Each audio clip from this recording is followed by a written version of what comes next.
Come on, La Papa. Come on, baby, here we go. Come on, start it. Here we go. Come on, baby. Okay, one more chance. I'm gonna make a go-kart out of you. Come on, here we go, start it. Here we go. Come on, baby. Man, if you don't start up this time, I'm gonna cut off your dingo balls. Let's go.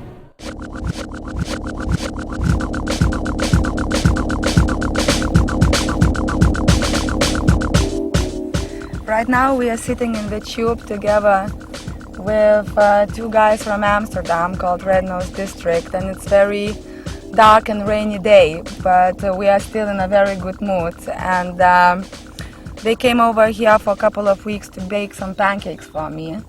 And so guys, what was the first question?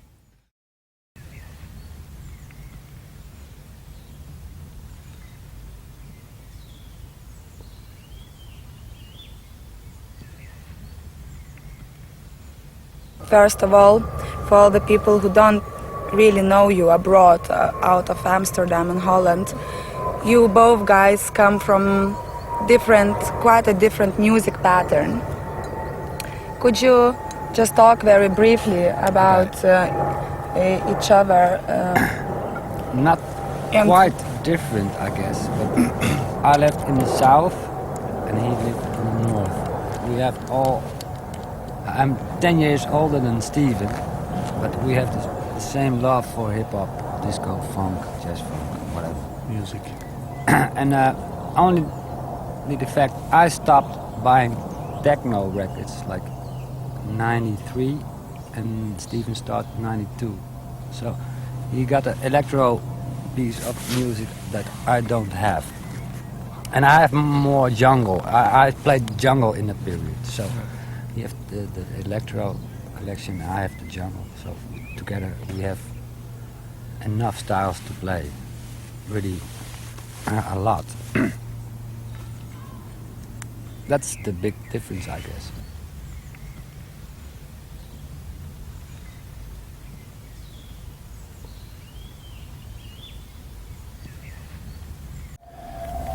Actually, the story behind the real Rednose is from really long time ago, when a clown from the circus took a break, and he was sitting in a cafe drinking his cup of coffee, and then suddenly this angel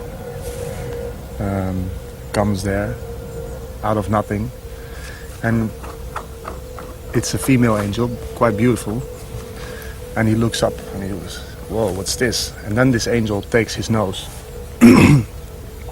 And then he got scared because she took his nose.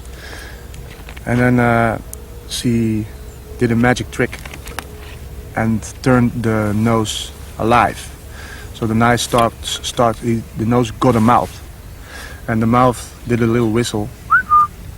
And then she did another magic trick, and then the nose got wings. And then this nose started to get his own life, and it flew away out of the window, the wide world in, and this poor clown, all black and white, and no red nose anymore, running behind his nose. And actually there starts the story of the Rednose Distrikt, because this nose flies to there and to there and to there, and it sits on all different people, and it creates the Rednose Distrikt. And meanwhile this clown is searching for it all the time. He still is. And but once that nose landed on 3 bumps, and those bumps started to create music together, and that's I guess Rednose Distrikt nowadays. These bums traveling around the world, making beats, making music, and having a laugh.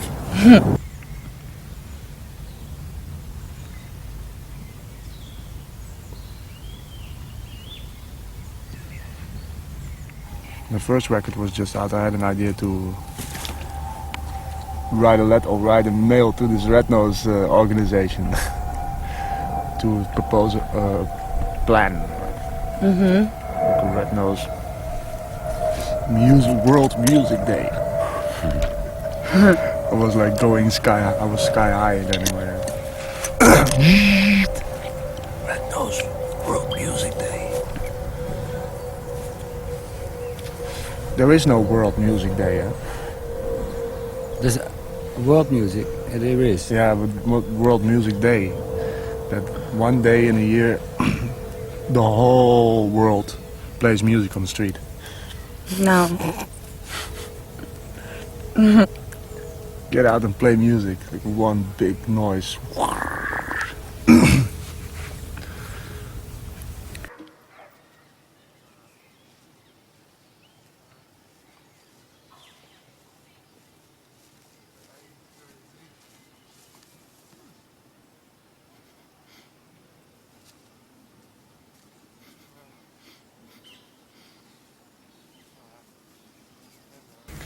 Every time I come to visit Amsterdam, I always feel that it's a very well-educated, musically speaking city. And there's a lot of things musical going on, a lot of people are dedicated to music. And your album also shows that you work with a lot of musicians from Holland, like Pip Slap and Benny Sings, Wanna Be a Star, Eugene. What do you think about music scene in Holland? It's busy, I think. We know all these people, some better than other, but you meet them and they're all busy with own projects, and we hand it a beat, and then it's like a really, it's not sitting together and talking and how we should do that. Just giving things, and you meet very briefly. Except the Benny Sings thing, that track also. All like that. Yeah. Yeah, not studio time and just... Creating the stuff is not at all together actually. In very, very sometimes, but we all meet each other in the nightlife. Yeah. That's the thing. Yeah. We party with each other and we drink with each other and we get drunk with each other.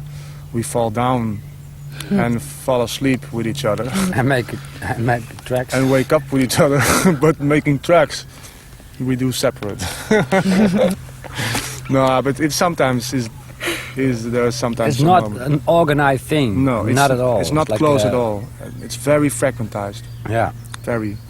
Sometimes I wish that it could be more close. That like really creating more as a family. And actually meeting each other in the creative process. It's very nice. But somehow these days, 2007, it's all so fragmentized and everybody works on their own. And it's a good thing, but sometimes misses also a bit the charm. It would be nice for the next thing to get people in home and then be ready to record good and... That's what we're looking for. And Steven is also busy with Pip Slap, so Yes, let's talk about Pip Slap. It's your other project that you do. We just watched some movies on Fab Channel about it, and tell me about your project because I think it's hilarious. The new project or the whole project? That's kind of hard to tell about because it's a very strange formation. But first of all, Pip Slap is also part of the Rednose family, and Rednose is actually part of the Pip Slap family. We are very close with each other. We know each other from school. But the Pip Slap originally started with 3 people, and then I came later on by, and then slowly Stijn came by, and Daan and Bas. But then we were a group of 6 different minds with all raised up in different disciplines. And actually our plan, we didn't have really a plan, we just were making fun with each other and creating some weird shit, but like art from all different disciplines blended together, but blended through the computer actually. one of the writers of the software and Pipslab member Kees. He's an inventor, and he invents all his software and really weird, very advanced, very nice tools. And we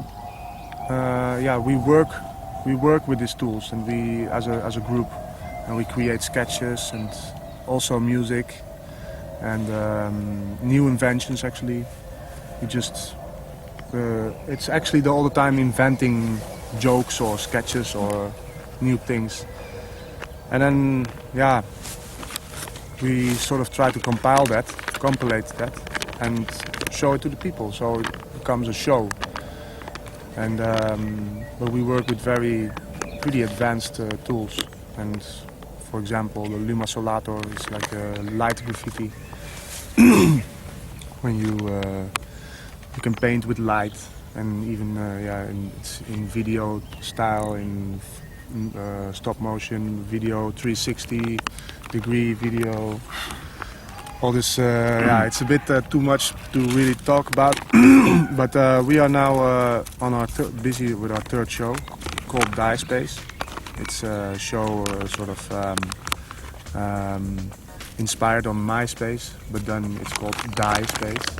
As soon as you die, your Die Space profile opens and you sort of live forever.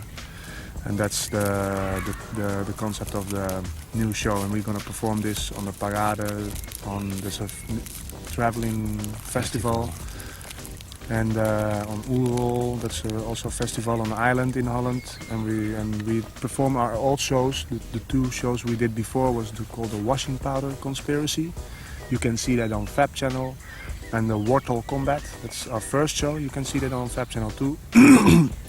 We're gonna travel with these shows, and actually the plan is to go global with these shows as a package. You know, the Rednose Distrikt and Pipslab together, go just worldwide, play our shows and share our music and DJ. That's actually a bit the dream of Pipslab. I think it's a very beautiful dream, because it's very interesting what you are doing. But the music-wise, is it getting released? Is it going to be releases coming out of Pipslab?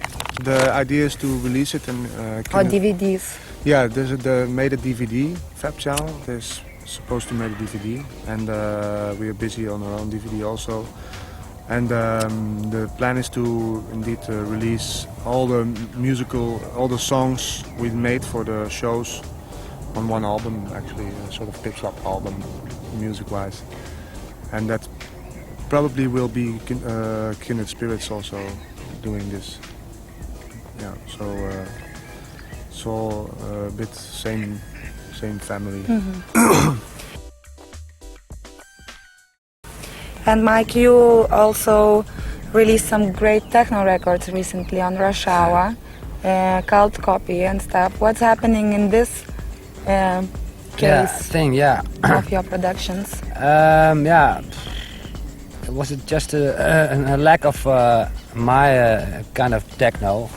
I was like in the late 80s, early 90s, very into Detroit music. Like, it was really new for me, and I liked it a lot. So, past 10 years or more, I missed it kind of vibe. Like, and I did it by myself, for myself actually. And then Christian heard one track, and he said, "Well, I want to release it." And he did, and it went well. And he said, "Can you make an album?" I said, "No, we have already an album." I had like 20 tracks of that kind of style. So you travel quite a lot also abroad. How does people react on your music? How does people react on your flow? Because you are pretty crazy guys, and you are very real and very who you are. How does it affect other people who are, you know, a bit more sometimes conservative? And yeah, it's really funny. Do they accept you? Yeah, all actually, but we are like on a balance of really culture music and fun, and the balance is just the two of us together, like really music, you know, deep good music, but also make the people keep him dancing. So I think many people are like don't understand what's happening because we flip anything actually. But on a very chopped up way. Yeah. That's the difference. We don't mix anything. Yeah. Yeah. Sometimes, but yeah, sometimes we play chopped up. So people really need to follow our story. Yes. They dance on the dance floor with us. I also but think we like that. I mean, make them just bounce, but also suddenly quit it, break it down. Time for another song, and not like raving on. You know, it's like different energies, and it's very funny. I mean, we love it to play it, to play with the people like that. You know, but I can imagine that a lot of people on the dance floor don't like it. They want to go on and on and on. And these people, they really don't like our way of DJing. But we still somehow do it. I don't know, but that's the power of the music. That's like keep it fascinating. Like it's not a rave for exactly 6 hours. It's about the song. You know, if you put a good song on, whatever how it's mixed, it's about that song. You know, and it's more a story we tell instead of a mix, like a mix vibe we bring, or like a one tempo vibe. It's more about music than mixing or skills. It's totally more about pure music. Yeah.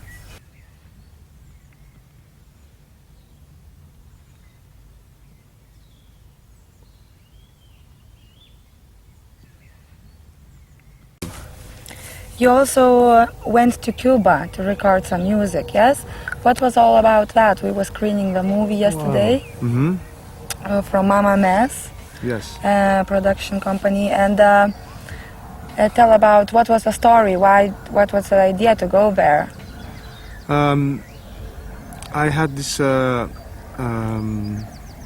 this very strong love for Cuba for a long time already. Actually, I've been there once before in 2000, and I sort of since that time I started to collect salsa records and Fania stuff and New York salsa, but also rumba and all the traditional music from there.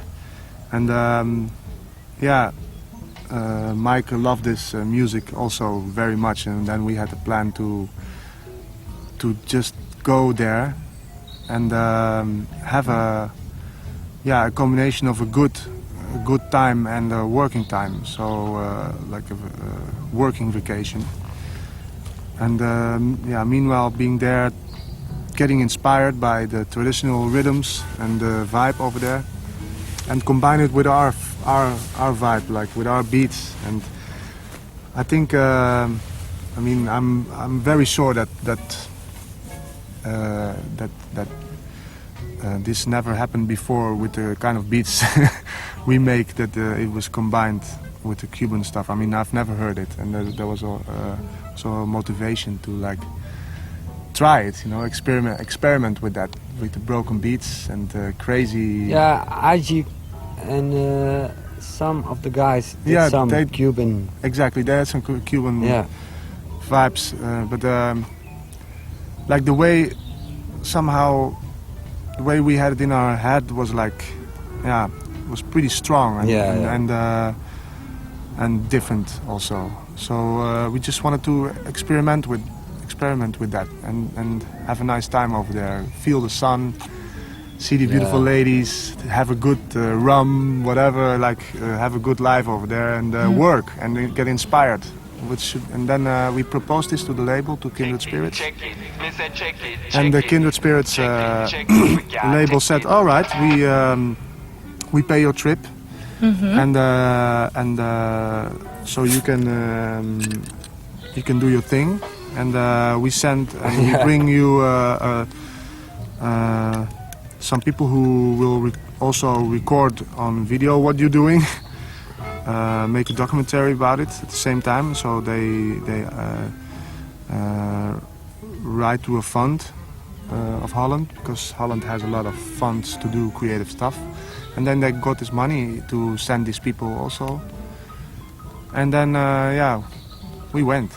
And then we met some, and we had already some Cuban friends in Holland, where we sometimes work with and play music with. And very amazing drummer, and really nice guy, good friend, Liberto Oriente. He's a very, very talented drummer and amazing guy. And he's part of this project very soon also to finish this off, because it's not. We made some sketches in Cuba, but we have to finish it off. And Ramon Valle, pianist, very good Cuban pianist, who had a lot of contacts, of course, in Havana, and he gave me a few strong addresses of some really nice people and good musicians. And then we went to Cuba and phoned them up.